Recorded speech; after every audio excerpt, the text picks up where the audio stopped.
Hi, everyone, and welcome to Writers Showcase. I'm your host, Christy Stratus, author of Anatomy of a Darkened Heart and Brotherhood of Secrets, and owner of my own editing company, which you can find at proofpositivepro.com.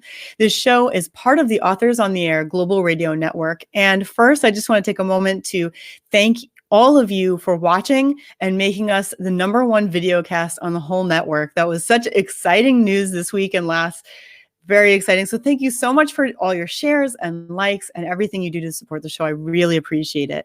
So this afternoon, I'm welcoming back to the show fiction and nonfiction author, award-winning radio news anchor, journalist, interviewer, producer, and director, Bob Brill. Thank you so much for coming back with us, Bob. Oh, I'm excited to be here. Thank you. Well, there's just, as I said, there's so much to talk about with you. There's really no end, but I do want to start with. Well, yeah, that's a good thing, right? Right. It is. It's a really great thing. I want to start with Lancer Hero of the West, which is a Western fiction series you have.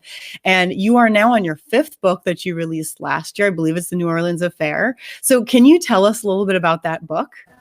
The New Orleans Affair was the first time we've gone that far east with Lancer, and that was sort of a spy novel set in the 1880s, where Lancer, who, if people are familiar with the series, Lancer's a good guy, Western hero, gunslinger, but a good guy, and comes from money and works out at Tombstone. And then each book is a different affair. So basically, he goes to Los Angeles or Santa Fe, or Prescott, Arizona, which is the first book, which is this one. And then we moved him. He took a job in New Orleans. In New Orleans, he hooks up with an old Army buddy of his from the early days of the Secret Service. And the Secret Service started around about the 1860s. And he hooks up with him to solve what turns out to be an international crisis, or could be an international crisis they hope to avert. So he goes to New Orleans for that one. So that's pretty cool. So is that pretty different from the other books in the series up to now? Not really, as far as the theme and the basic storyline. Different in that he goes to New Orleans, where he's on a riverboat a lot. He has to deal with the military. He has to deal with the military in a lot of the novels. Matter of fact, the new one, The Broken Bill Affair, which is coming out in April, he deals with the military as well. He has a military background, so but he's kind of left the military right before the Little Bighorn.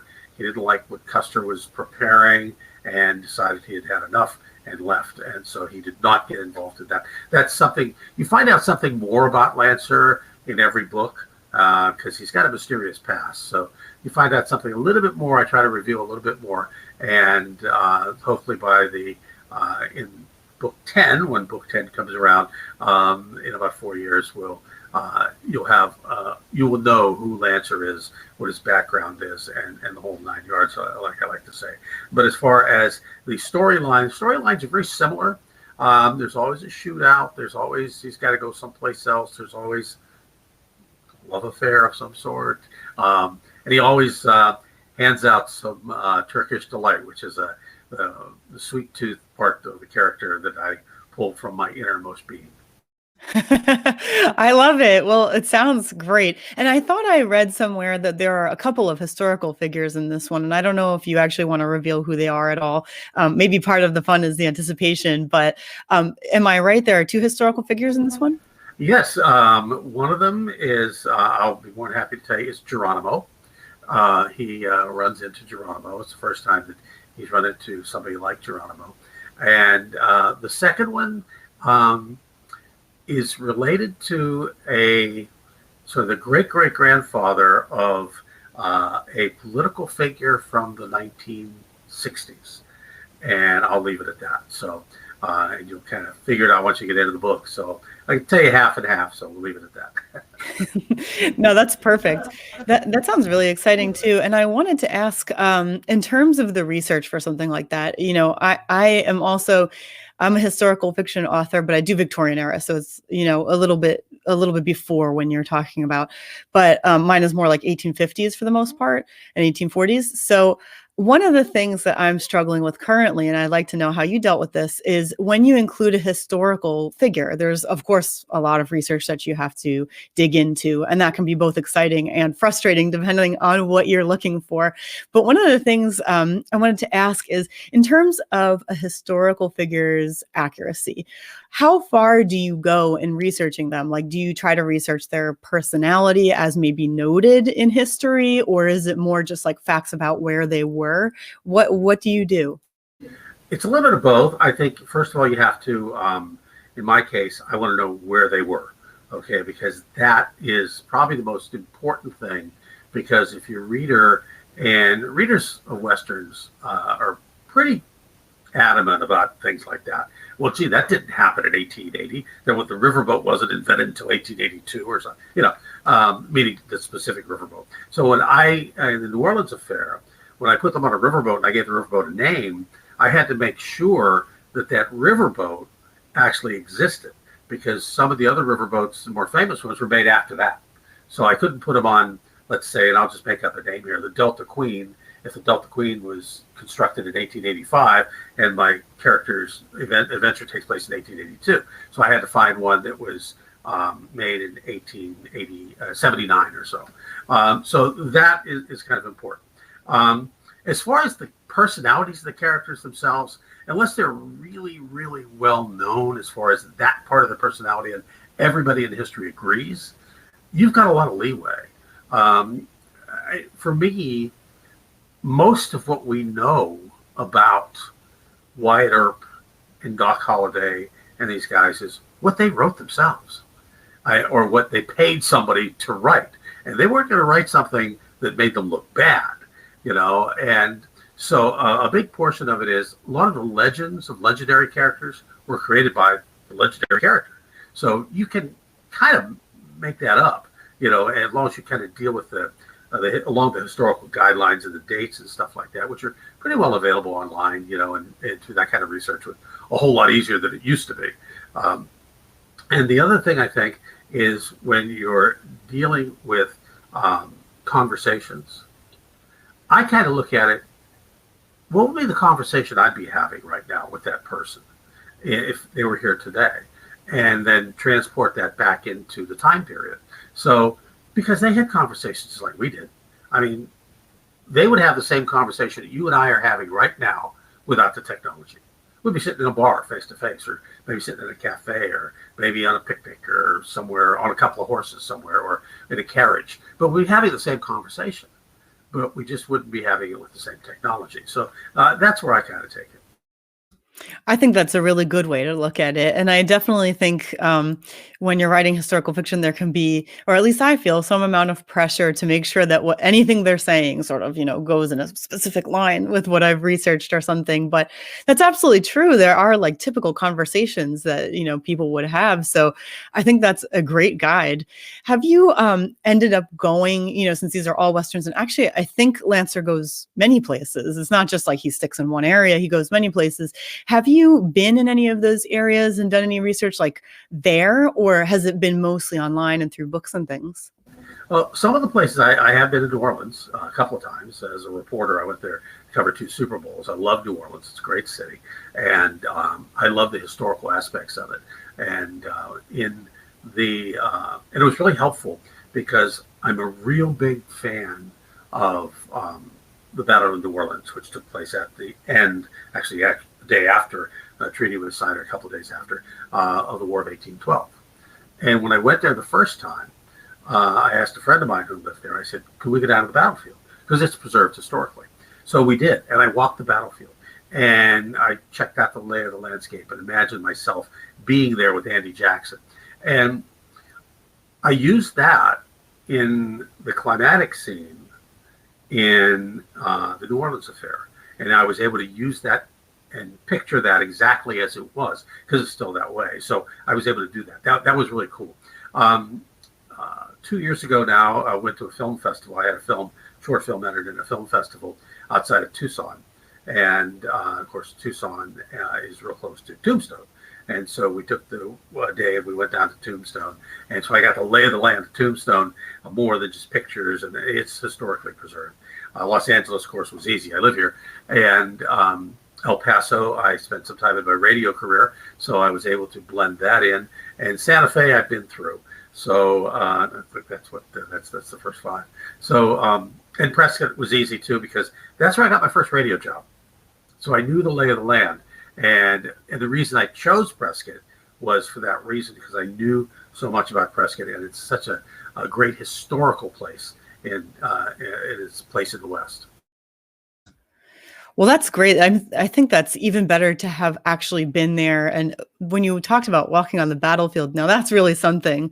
I really appreciate that. I can understand how you can get an even better feel and like really imagine what was happening and yourself in the middle of it. That's really outstanding. Yeah, it really was. The fun thing about it was, it's such a small area. It's really confined, which is, if you ever, or a listener ever reads the story of the Battle of New Orleans, there's a lot of great books about it, but I read one just a couple of years ago.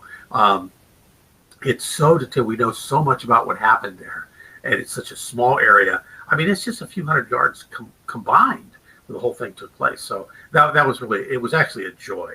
It was actually a blessing, I would say, to go there and then be able to write about that. And I think more and more as I get into the Lancer series, I pick areas where I'm more familiar and to send him, because the story is going to be similar. It's just getting to the story and getting through it, and then the characters and what is in that particular place.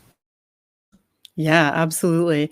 We actually have a great question from Joe Compton here. I'm going to put it on the screen. He is asking, what do you think you enjoyed most about the era you were writing, in that maybe in modern day society is missing, or that we in this time would not know of or take for granted? Wow. I think probably the conveniences that we have today that we didn't have then. When you write about the West, there's no flush toilets, okay? It's the outhouse, okay? And well, I grew up in Pittsburgh in the 50s and 60s, so I know what an outhouse is only because my grandmother lived literally on the other side of the tracks, the railroad tracks, and the railroad did not allow them to have plumbing underneath the railroad tracks. So every other Sunday when I went to my grandmother's, guess who? We had to use an outhouse. So I was familiar with that. And of course, if you see something like in Young Guns, or even better yet, Unforgiven, when the Clint Eastwood movie where the guy gets killed in an outhouse. Those are images which may not be pleasant, but they're what happened in the West. And I think to answer more directly the question, I hope, just the conveniences that you deal with in thinking about, okay, like the new one, Broken Bow Affair. A lot of it takes place in it's about rustling, cattle rustling. And a lot of it takes place in a rancher's home, a very large home. He's a very wealthy rancher. Well, he's got all the conveniences, but he doesn't have a flush toilet. So those are things you got to kind of work in and work out. And that's a fun part, because you got to really think hard about some of that stuff. Yeah. And also what you're saying, I have some amount of experience with that, with the Victorian writing as well. And one of the things that you just sort of mentioned a little bit was even the way that you phrase something, even the way that the word that you would use for some things was totally different, actually. And maybe you even have some, I don't know if there's like cowboy slang you include in there or anything like that, that really draws the reader in and makes them feel like they're in it. That can be a lot of fun to put in as well. You must do that as well. I do. And, when I kind of lay out the characters, and a lot of the characters, I'll be honest with, like a lot of folks, a lot of those characters get added in as we're writing the book. The main characters, but then all of a sudden you need a character to do something, so you invent one and he comes in. And I've got one character in the new book that is, he's a really old kind of stanky rancher, but he's got a very young wife, probably about your age, and he's like my age. So, and it becomes kind of a thing for the guys in the quote neighborhood. And so and I got to make his language rough because he's he's part of the group, but he's really kind of disgusting, and he's somebody you really, let's put it this way, you wouldn't pick him to be your father, and you might pick her to be your sister, but you wouldn't pick him to be your father. So yeah, when I came to that, I had to imagine what he was like and then think, okay, this guy speaks differently than almost anybody else in the group. Yeah, and that research must be a lot of fun as well, because that kind of stuff is not as much frustrating as some like tiny, tiny details that you're looking for and you're looking for. But that kind of thing is actually, I think, a lot of fun to figure out. I like looking at, 50s diner speak and, Victorian, there's Victorian slang, there's slang from any time period, and there's rough speak and all that kind of stuff that you're talking about. And I find that to be a lot of fun. Well, one of the things I just this week I experienced, I write a weekly baseball column called Baseball in the 1960s. And this week, for some reason, I did something I always wanted to do. I wrote the column in the style of the 1920s sports writers. And so, and I've read this stuff over and over the years. And it's always so dated. I mean, it's really dated, where, the guy says, baseball men all agree, or what's the one line? The batter hit the ball between the outfielders and ended up on the third base bag. Things like that. Instead of he rounded third on his way to home. I mean, just different. And it was really fun to write. And I kind of put a little note at the top. Apologies to Red Smith and Grantland Rice, but it was it's one of those things that I understand where you're talking about the 50s, because every once in a while, okay, I grew up part of the 50s, and one of the 50s slang was, "Hey man, how you doing?" It was a sort of a beatnik thing, right? Before hippies, there were beatniks, and I'm dating myself here. And I grew up with that word as a kid, and I'll be honest with you, I say it a lot. It's just part of my natural speech. I had a friend the other day that said, and then in the 60s, it was dude, right? And I had a friend of mine tell me the other day, said, "Why are you saying dude?" And I said, "That's a 60s term." And I said, I know it was 60 years ago, but so what? It's part of my vocabulary. It's who I am. Live with it. Deal with it, So it's just kind of one of those things. That's a lot of fun, though, honestly. We actually have another question in the chat from Sandrine. Thank you so much for these questions. She is asking, how do you choose the titles for your books? And you do have nonfiction and fiction, so it can go either way. Yeah, the Lancer Hero of the West series are pretty simple. It's always Lancer Hero of the West. That's the copyrighted title, and then every book is the different affair. And I kind of took the affair when I was looking for a subtitle, because Lancer goes to a different place every time in his books to solve crimes or whatever he's doing. I didn't want to say the episode or whatever. And in the 1960s, the Man from U.N.C.L.E. TV series, every episode was the something affair. So I kind of borrowed that.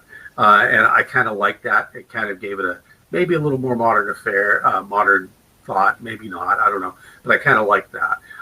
The rest of the titles, there seems to be in modern literature the lengthening of titles. If you go to a movie, movies are now single words, 2 words, maybe 3 words. You had Parasite, The Irishman, just some of the films that were this year, Jojo Rabbit, which is a great film, by the way. But in literature, it seems to be getting longer, where there's a title and then a subtitle and sometimes a second subtitle. I think it's all too long. I try to pick a condensed title that is sort of like a movie log line. And a movie log line is one sentence that basically gives the person who's going to read that script an idea, in a nutshell, what it's about.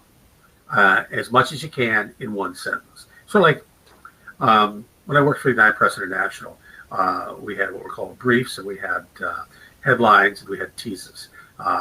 Briefs were 100 words, headlines were 2 sentences, and teases were 1 sentence.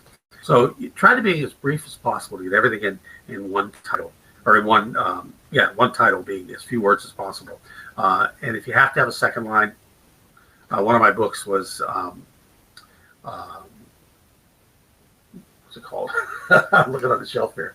Al Kabul, Homegrown Terrorist. So if I said Al Kabul, you kind of wouldn't know what that was. But Homegrown Terrorist, now you know what the book's about, and maybe you're going to pick it up.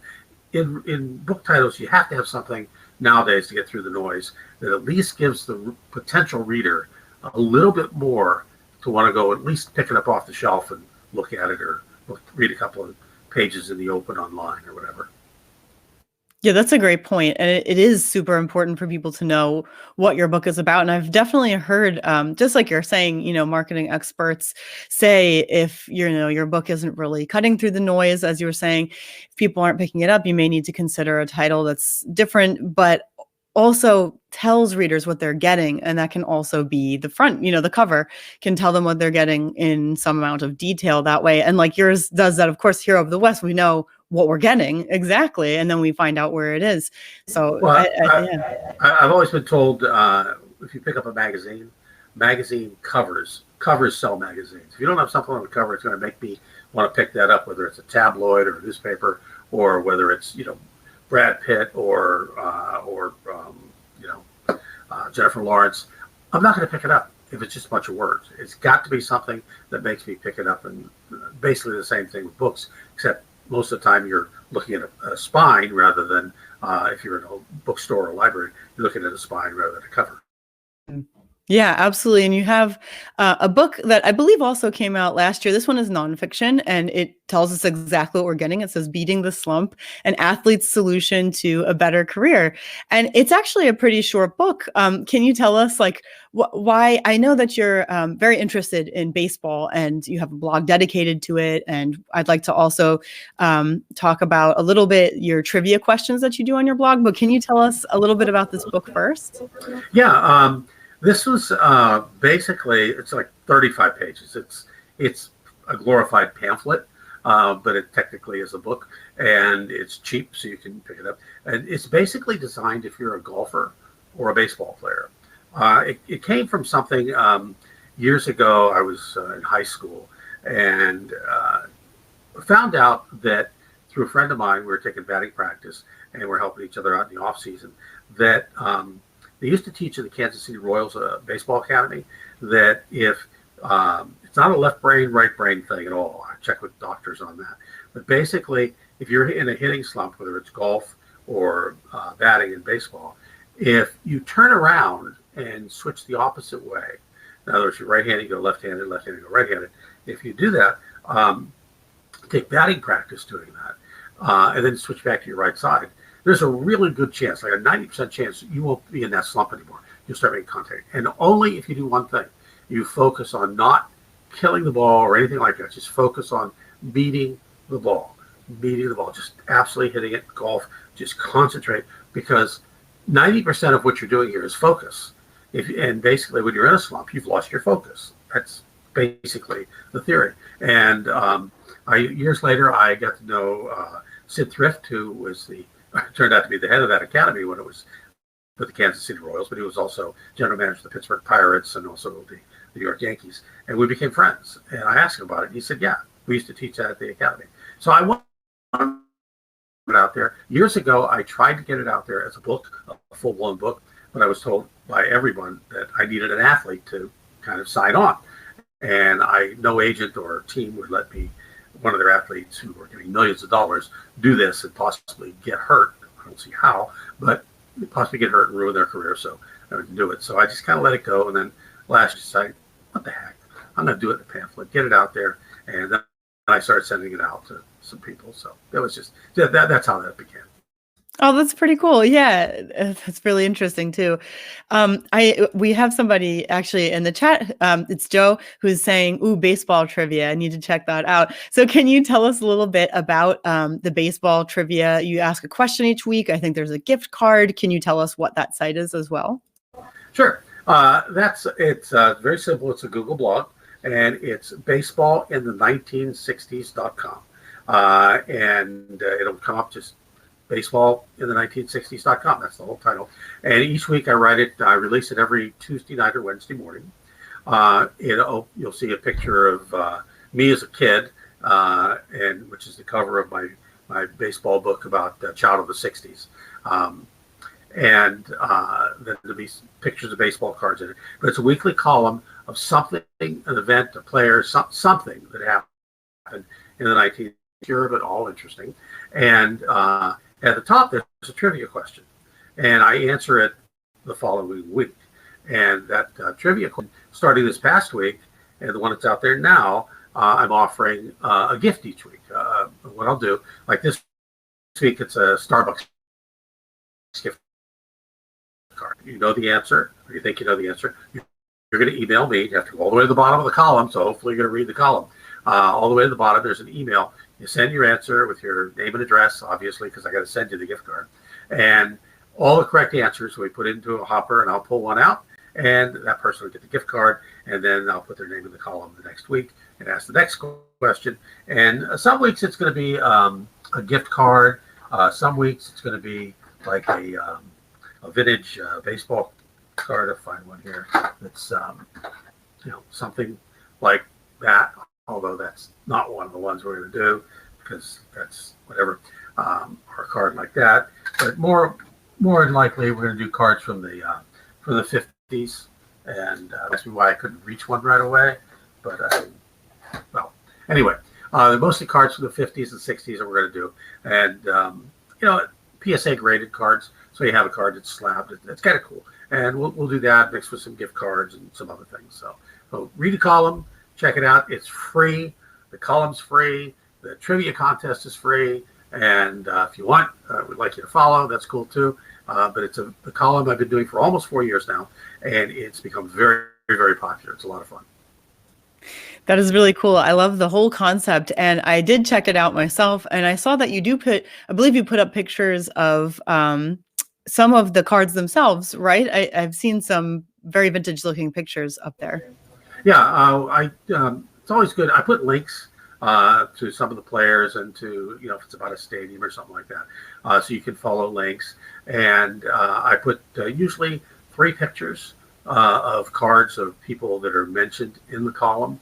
If it's Don Cardwell or Sandy Koufax, I'll put a picture of one of the cards. Sometimes it's just a photo, another photo, an autograph photo. And then I try each week to put a short video clip that I can find on YouTube in the column at the top as sort of a little teaser. And sometimes they're hard to find, but sometimes they're not. And I try to do that. And then when I do my Facebook posts, and I post in Facebook groups, team groups, I have a couple of pictures of baseball cards and a link to the column itself. That's really cool. It sounds like any fan of baseball would really appreciate that. And it sounds like a lot of fun too. I can imagine that those clips would be difficult to find, but if somebody was following your blog, it'd be a lot easier for them to find them through you. So that's ideal. So we're actually in the last couple minutes here, and I just wanted to take a moment. I know, Bob, that you reissued your first Lancer Hero of the West. So I just wanted to take a minute so that you could show us the book. And just show it to us. Looks good. It looks really nice. The thing about Lancer is I always have a holster with no gun. And the reason for that is that Lancer is a man of nonviolence. And he always uses his brains first, brawn second. And if he has to go to the gun, you're dead. So it's not going to matter anyway. Because he's a deadly shot, and that's the way he is. But he always tries to avoid that. That's always the last resort. And we reissued this one because we wanted to be in a smaller format. The original format for the first one was much larger, and I have a new publisher, Putnam & Smith, and we decided to make them all uniform. So while the other books are out there, numbers 2 through 5, they'll be reissued at some point as well. And then, like I said, in April, the Broken Bow Affair will be out as well. And we'll have that out at the Santa Clarita Cowboy Festival. Santa Clarita Cowboy Festival is in April, and hopefully we'll see you there. Oh, very cool. That will be awesome. So, well, thank you so much for being here, Bob. And tell us all where we can find you afterwards. Any of your websites, blogs, Facebook, anything you have. Yeah, it's pretty easy if you just Google Bob Brill, Bobrill, not Bobby, not Robert, just Bob. I'm usually the first 17 or the first 20 Googles that come up. And I'm not Bob Brill, the bodybuilder. I'm not Bob Brill, the set designer. I'm not Bob Brill, there's several of them that are dead. But, this happens to be the way it is. But yeah, I'll come up 17 of the top 20. But you can start by going to bobbrill.com. And on bobbrill.com, I have links to, I think, everything that I do. The columns, the films, Vimeo, YouTube, my YouTube channel. So bobbrill.com is a good place to start, or just Google Bob Brill. Perfect. All right. Well, thank you so much for coming. Thank you, everyone, for being here and watching. Thanks for joining us on the Writers Showcase. This has been a copyrighted podcast owned by the Authors on the Air, Global Radio Network, and Creative Edge Publicity. And watch out still for this month. We are going to have a pre-recorded interview that will go up with Chris Enns, whose most recent book came out last year. And it's a biography called According to Kate, The Legendary Life of Big Nose Kate and Love of Doc Holliday. That might be interesting to you, Bob, actually. Actually, very, very much, and one quick final note. One of the reasons we also reissued Lancer, The Prescott Affair, was it's spell checked. The editors didn't catch it. I didn't catch it the second time. We misspelled Doc Holliday's name with one L, and now it's corrected with two L's. So there we go. What a coincidence. That's perfect. Well, also make sure that you stay tuned in March. Go over, make sure you're on our Facebook page. If you are on our Facebook page, like it. Make sure that you turn on notifications. If you're not there yet, then make sure you like it and turn on notifications, because we will be having a few interviews. We'll be having Miranda O, who just came out with another great chick lit book. I believe it was this month. And we'll be talking to Katherine Hudson, who writes all different kinds of genres, but dark is really what she's into. We will also have a blogger panel, which will include Mandy Eve Barnett, Marina Radon, and David Ellis. So make sure you are getting notifications, and we will see you next time. Thank you so much.